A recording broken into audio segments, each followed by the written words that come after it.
మరి కౌన్సిల్ మొదటిసారి వచ్చాను నేను.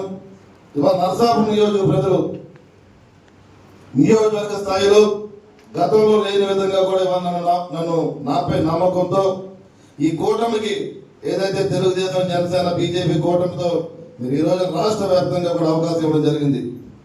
మరి అలాంటి వాతావరణంలో ఈ కూటమి ఏదైతే ఉందో కూటమి ఈ 5 సంవత్సరాల్లో కూడా ప్రజలకి అందుబాటులో ఉండి ప్రజల సమస్యలు ఎవరైనా సరే అధికారం ఉన్నది కదా అని చెప్పి అధికార దాహంతో మనం ముందుకెళ్తే కనుక చూసే ప్రజలు ఏ రకంగా తీర్పించారో మనకి ఏ రకంగా ఈ వైసీపీ ప్రభుత్వంలో కూర్చోబెట్టి మనందరం చూస్తున్నాం. అంటే అది ప్రతి ఒక్క మీకే కాదు మనందరికీ కూడా గుణపాఠం. అది దయచేసి అందరూ కూడా ఒళ్ళు దగ్గర పెట్టుకుని మనందరూ పని చేసుకుంటే కనుక ప్రతి ఒక్కరికి బాగుంటుందని తెలియజేసుకుంటూ అన్ని వార్డులకే పరిమితం పనులు చేశారు మీరు. ఆ పరిస్థితి మనం ఇప్పుడు రానవద్దు.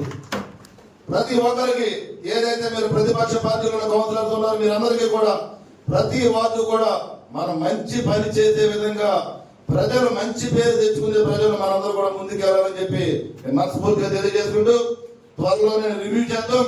గతంలో ఏ వర్క్స్ మీద ఏం జరిగినాయో కొన్ని షాపింగ్స్ లో కూడా కొన్ని ఫెసిలిటీస్ కూడా కొన్ని షాపింగ్స్ ఉన్నాయి. అవి కూడా ఇంకా రెండుకి ఇప్పించలేదు మీరు. అనవసరంగా మున్సిపాలిటీ ఇన్కమ్ మరి వేస్ట్ అవుతుంది. మరి గతంలో మరి ముఖ్యమంత్రి గారు వచ్చినప్పుడు కూడా మీరు దాదాపు శానిటేషన్ నిమిత్తం చాలా డబ్బులు వెచ్చించున్నారు మీరు మున్సిపాలిటీ. ప్రతిదీ కూడా రివ్యూ చేసుకున్నాం. ఆ రివ్యూలో కూడా మీరు నాకు కమిషనర్ గారు మీరు నాకు పూర్తిగా గతం జరిగిన కొన్ని అంశాలు ఉన్నాయి. అంశాలు కూడా మీకు నేను తెలియజేస్తాను. దాని మీద మీకు మీరందరూ కూడా మీ డిపార్ట్మెంట్ కూడా నాకు దానికి సంబంధించింది మెసేజ్ నాకు పూర్తిగా ఇవ్వాలని చెప్పి తెలియజేసుకుంటూ మరి ఈ రోజున